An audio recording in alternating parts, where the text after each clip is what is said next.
Assalamualaikum warahmatullahi wabarakatuh. Selamat datang di channel kumpulan kisah horor. Kali ini saya ingin menceritakan sebuah kisah horor yang berjudul Gending Alas Mayit. Mungkin cerita kali ini akan terbagi menjadi beberapa part, dikarenakan cerita yang agak panjang dan juga menyeramkan. Langsung saja saya ceritakan kisah part 1. Ada seorang gadis desa, sebut saja namanya Sekar, yang tinggal di sekitar Gunung Merapi, sebuah desa yang terpencil, yang jauh dari hiruk pikuk perkotaan. Pemandangan yang indah, udara yang sejuk, serta suasana yang damai.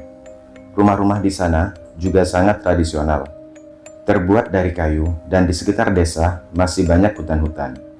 Desa itu terlihat biasa saja. Hanya saja ada satu tempat terlarang, yaitu hutan yang berada di perbatasan desa yang bernama Alas Mayit.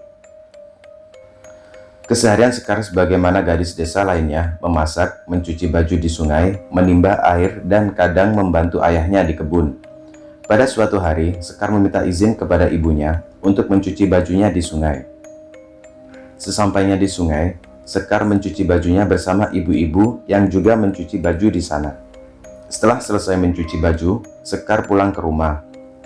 Di tengah perjalanan, terdengar suara ramai warga di balai desa. Ternyata terjadi kegaduhan. Ada seorang wanita, sebut saja namanya Lasmi, badannya luka-luka seperti dipukuli dengan keras.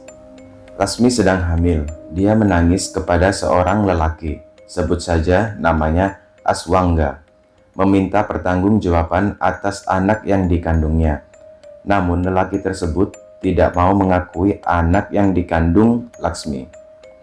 Dia sudah mempunyai istri dan anak, di mana istrinya juga ada di sana. Aswangga adalah orang terpandang di desa itu. Dia memerintah anak buahnya untuk mengusir Laksmi dari desa itu. Laksmi dibawa oleh anak buahnya ke hutan terlarang yang bernama Alas Mayit, lalu dibunuhnya Laksmi di hutan tersebut. Tidak ada satupun warga yang berani menanyakan keberadaan Laksmi. Semua berlalu begitu saja.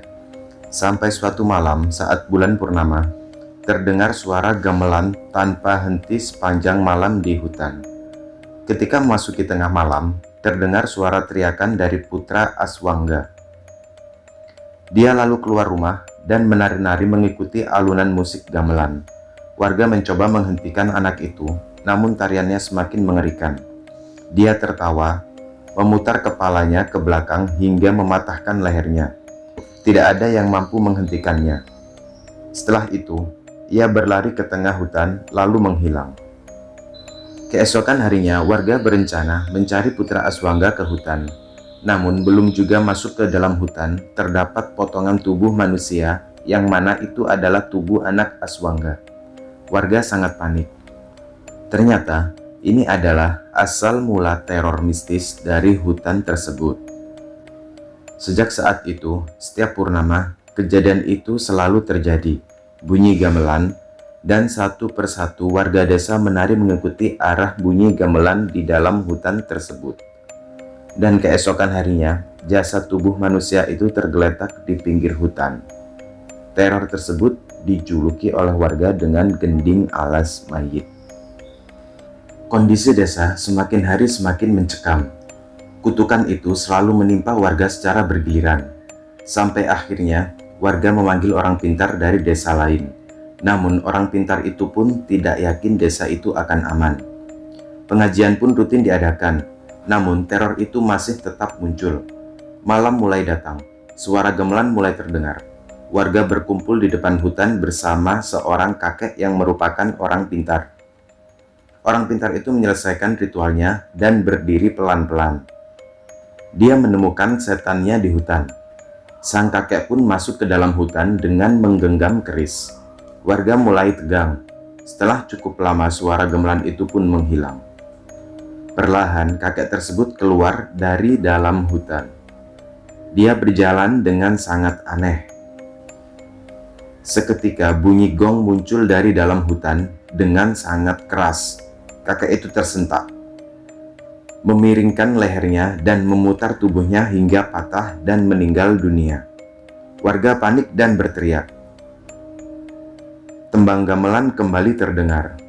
Satu persatu warga mulai menari dengan aneh, sambil mengamuk dan menyakiti dirinya sendiri dan mematahkan sendi-sendinya. Ayah Sekar berteriak kepada anaknya untuk segera lari. Sekar dan beberapa warga yang masih selamat berlari berhamburan menuju rumah. Tubuh Sekar tiba-tiba panas. Tangannya mulai menari.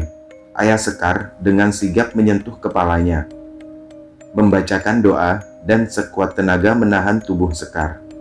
Pelan-pelan rasa panas itu menghilang. Sekar mulai bisa mengendalikan dirinya. Namun, dari kejauhan terdengar teriakan warga menuju ke rumah Sekar. Dengan rasa panik, ayah dan ibu Sekar menyuruh dia untuk segera pergi dari desa itu. Dan ibu Sekar memberikan sebuah foto yang katanya orang dalam foto tersebut bisa membantu desa itu. Ayah dan ibu Sekar akan tetap di desa untuk membantu sebisa mungkin. Dengan sekuat tenaga, Sekar berlari menjauh dari desa. Malam itu Sekar berhasil selamat dari kutukan itu. Selepasnya dari desa, Sekar melepaskan sedikit lelahnya dengan sebotol air minum yang sudah disediakan oleh ibunya. Sambil memandangi foto yang diberikan oleh ibunya, terlihat seorang pria yang sedang berpose di atas puncak gunung. Sekar membalik foto tersebut dan tertulis sebuah nama, Dananjaya Sembara, Merapi, 6 Juni 2016. Sekian cerita horor Gending Alas Mayit part 1 yang bisa saya ceritakan. Nantikan kisah selanjutnya pada part 2 di video mendatang. Wassalamualaikum warahmatullahi wabarakatuh.